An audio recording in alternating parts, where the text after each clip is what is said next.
Last Sunday in Tampa Stadium, they played what many were calling the #1 draft pick bowl. For the loser of the Seahawks-Buccaneers game would be one step closer to first crack at the 76 college seniors. But it is far from a two-team race. In Minnesota, for instance, the misadventurous Merry Madcaps from Manhattan, the New York Giants, stayed winless.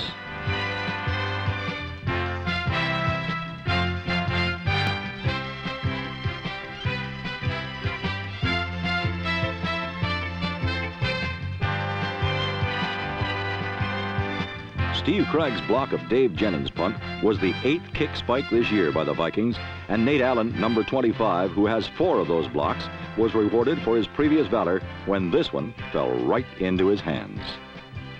Allen's score got the Vikings off to a quick 10-0 lead, and the game was pretty much over. But along the way, Fran Tarkenton, with 21 completions, became the first man in pro football history to complete 3,000 passes.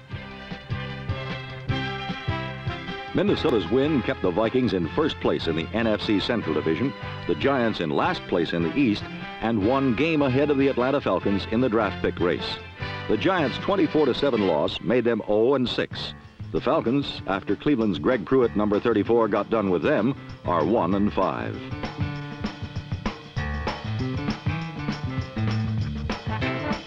Pruitt rushed for 191 yards and set up a 14-0 Cleveland lead. But despite the absence of Falcon quarterback Steve Bartkowski, Kim McQuilkin, number 11, and Bubba Bean, number 44, kept the game close.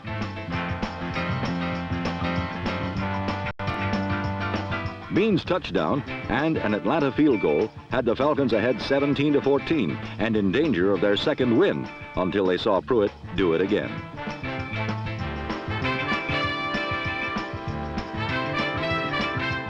Pruitt's 45-yard run set up the winning touchdown, made new Falcon coach Pat Pepler's debut a bust, and kept the Falcons with 1 win, very much in the #1 draft pick race after their 20-17 loss. The Saints stayed at 2 wins because they ran into the red-hot San Francisco 49ers, whose 7 sacks ran their 2-week total to 17, while on offense, the 49ers ran up 30 points in the first half alone.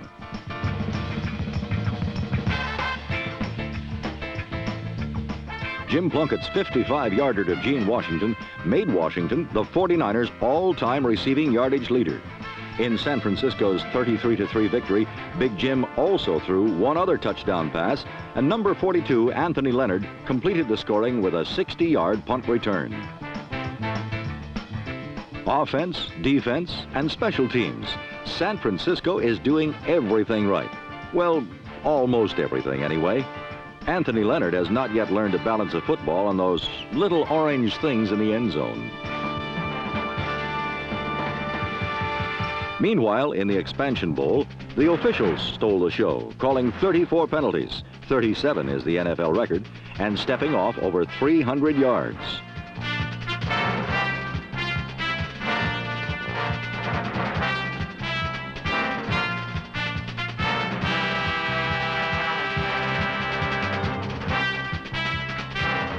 It was only natural, therefore, that when Jim Zorn hit Steve Largent for a touchdown, it was called back.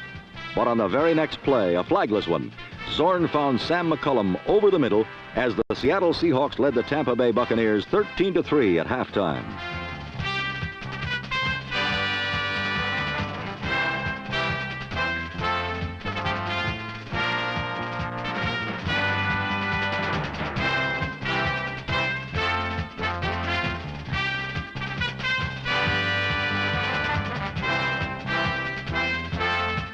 Ten points isn't insurmountable, but to the Bucs, it must seem that way. In the previous 5 weeks, they had scored only 26 points on 2 touchdowns and 4 field goals. One of the touchdowns, in fact, was scored by the Buc defense, as Tampa Bay just can't seem to buy a touchdown.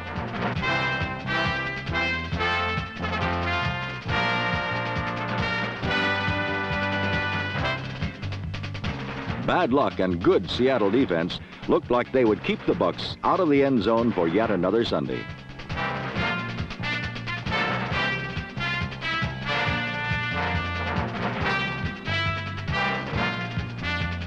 Finally, late in the third quarter, a unique pass from Lewis Carter to Morris Owens brought the score to 13-10. but that was all Tampa Bay could muster. Jack Patera and the Seattle Seahawks had won. But why is Jack smiling when the victory may have cost him next year's #1 draft pick? Well, he's smiling because, in reality, there isn't a team in the NFL that wouldn't trade a draft pick for a victory.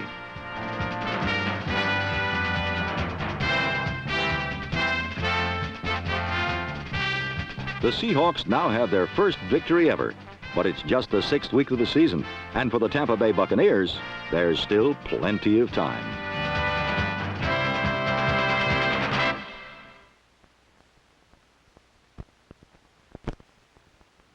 Denver's Mile High Stadium looked like a bowl of orange chrysanthemums last Sunday as the Broncos tried to regain their first-place tie with the Oakland Raiders.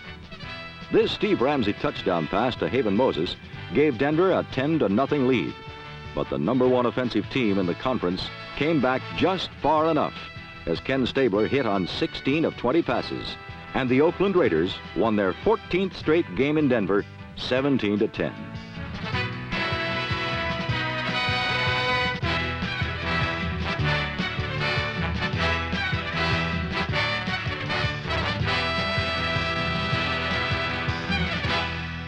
In Buffalo, new head coach Jim Ringo looked for help anywhere he could get it.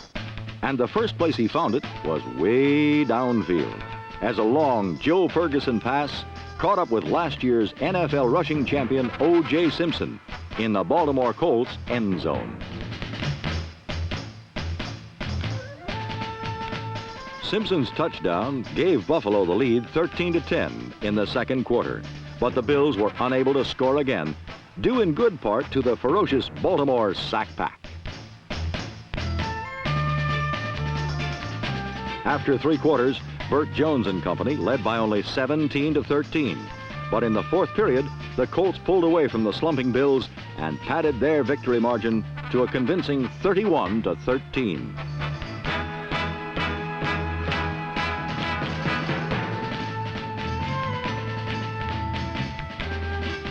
For the Colts, it was another joyful fourth period on the way to an apparent postseason playoff position. For Coach Jim Ringo and the Bills, it's back to the old drawing board. As Ringo said after the game, we still have some people who have to understand that football is a game you play for 4 quarters.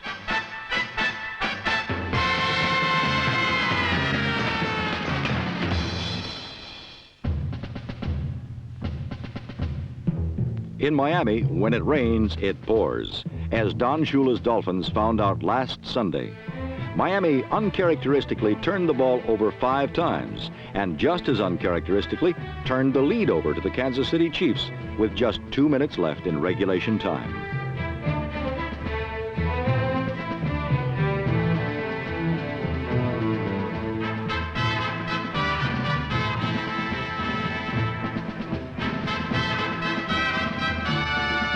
As most of you know by now, this Otis Taylor lookalike is a rookie wide receiver from Missouri named Henry Marshall, and his 59-yard run gave Kansas City the lead 17-14 with 1:45 to go. But then a ghost of Christmas past appeared before the Chiefs. Garo Yepremian, the man who ended the NFL's longest game on Christmas Day 1971, this time sent the game into overtime.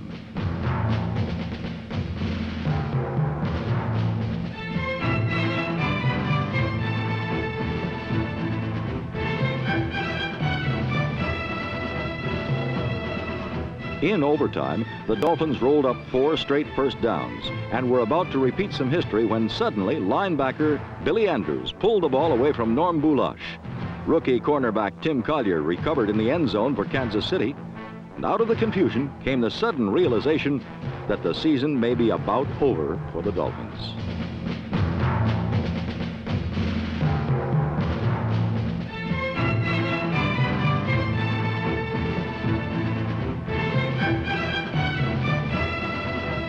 With just 17 seconds left in overtime, it was only poetic justice that Jan Stenerud should get his chance, because in that same Christmas Day game, it had been Stenerud who missed from 31 yards to send the game into sudden death.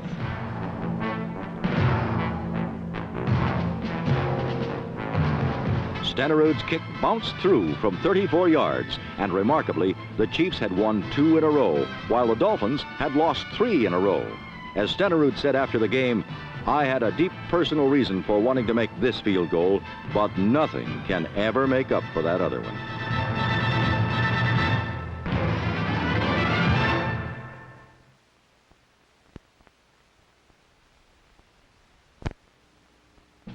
Dick Vermeil, the Eagles' hard-bitten, hard-chewing coach, saw victory number 3 within his grasp. Far-fetched? Not really. Under quarterback Lynn Dickey, number 10, the Packer offensive bark has been as feeble as its bite.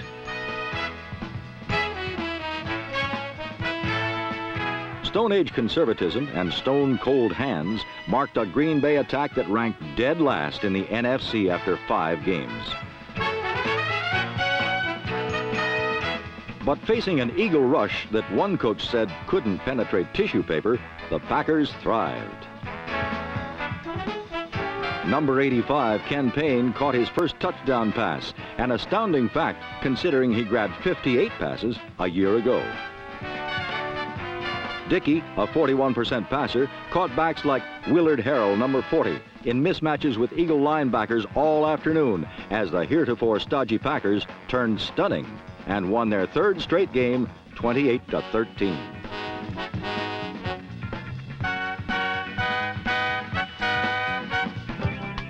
Sagging offenses abounded in Los Angeles, where the young and fearsome Bears met the weakened Rams. With both his veteran quarterbacks recuperating from injury, Chuck Knox had only rookie Pat Hayden to shove into the breach.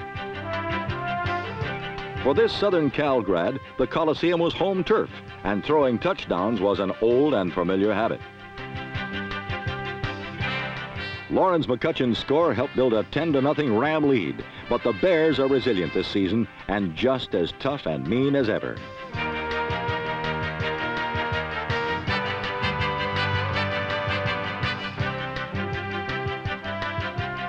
Chicago leads the NFL in sacks. Their penetration turns pocket passers into scramblers and a raw rookie like Hayden into meat for a Chicago Bears sandwich. The Bears knocked Pat Hayden out of the game, and with first stringer James Harris charting plays instead of calling them, the situation looked dismal. The omens became reality when Walter Payton, who has gained almost 700 yards this year, whistled in for 6 to give Chicago a 12-10 lead. Hot on Payton's heels for the conference leadership in rushing is Lawrence McCutcheon, who raced 18 untouched yards to ice a 20-10 come-from-behind victory. When asked if Payton was the best he ever played against, linebacker Isaiah Robertson replied, "One guy you never stick your tongue out at is Dallas quarterback Roger Staubach, whose tidy set of statistics has buried 5 straight opponents. Against the St. Louis Cardinals, Staubach and tight end Billy Joe Dupree meshed so perfectly it appeared the Cowboys were running skeleton drills on the practice field." However, the Cardinals were not unduly worried, for if Dallas has the faculty for producing the home run play, they also historically have the facility for allowing them. The Cowboys' deep defense was said to be soft, and Mel Gray, number 85, turned it into jello.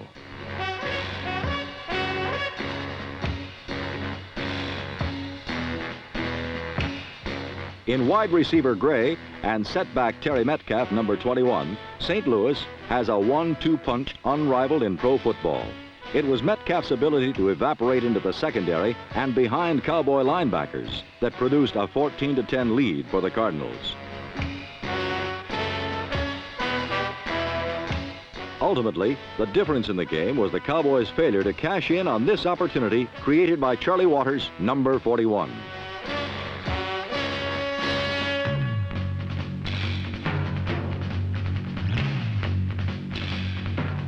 Instead of reaping a touchdown, or at the very least a field goal, Dallas came up dry, while St. Louis engineered a 98-yard drive that ended in a lady luck touchdown by Gray.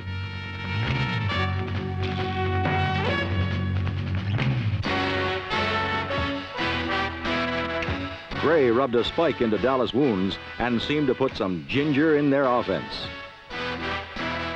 Operating behind the shotgun, Staubach spit out a final touchdown to Drew Pearson. Even though they managed to make the Cardinals bleed a little at the end, it was the Cowboys who died with their cleats on and lost their first game 21-17.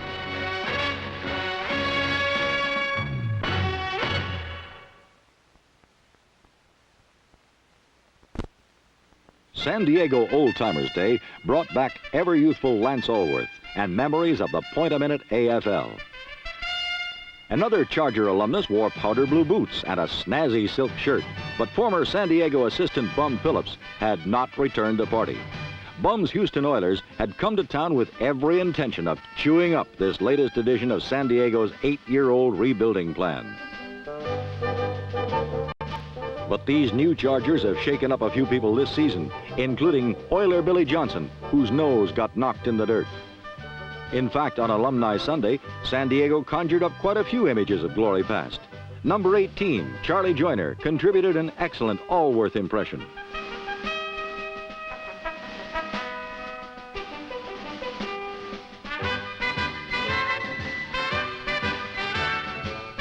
Back in the early 60s, Charger-Oiler games meant plenty of passes and points. But last week, instead of George Blanda to Charlie Hennigan, it was number 7, Dan Pastorini, to double O, Ken Burrow, bringing Houston tight-roping back.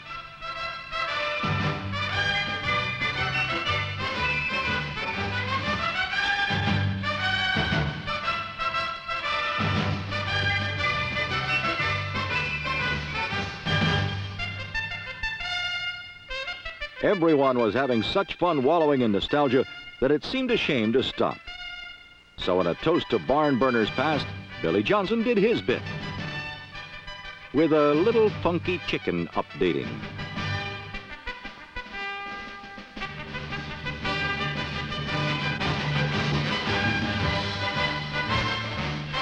In honor of the occasion, Billy J even added a new twist to end his end zone act.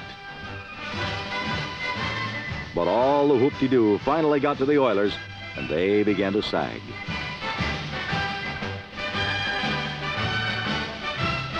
Billy Johnson was feeling some after effects of the furious pace, but surprisingly, it was San Diego who kept right on getting stronger.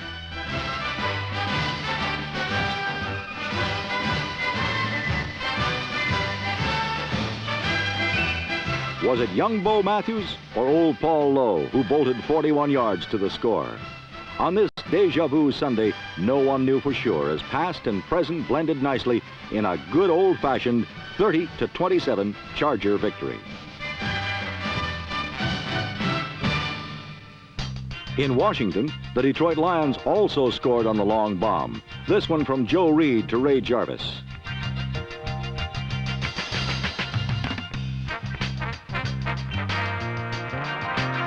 Unfortunately, Detroit was down 20-0 with less than 1 minute left in the game at the time. When the outcome was still in doubt, Lion execution had not been quite so crisp. In fact, the Detroit offense flirted with disaster all day long, with 5 turnovers and numerous other false starts. The Lions' sloppy play finally did them in when the Washington defense started policing up mistakes to key a 20-7 Redskin victory. In Pittsburgh, worried Steeler fans had just one question for rookie quarterback Mike Kruczek. Kruczek was starting his first pro game in place of injured Terry Bradshaw as the 1-4 world champions faced an early defrocking at the hands of the eager Cincinnati Bengals.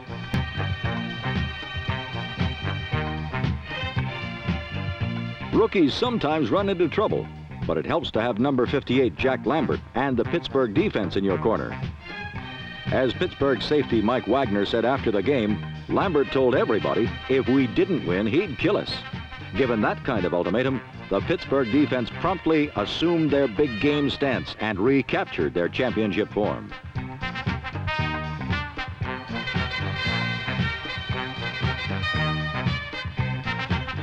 When the Pittsburgh front line scattered Cincinnati's meticulous short passing attack, Ken Anderson, number 14, went after the Steelers' secondary with even less success.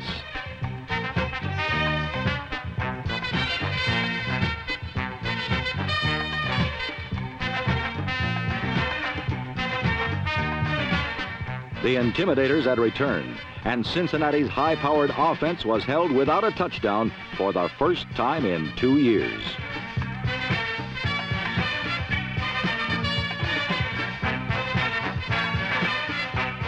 The Steelers dominated Cincinnati 23-6 to get back into Jack Lambert's good graces.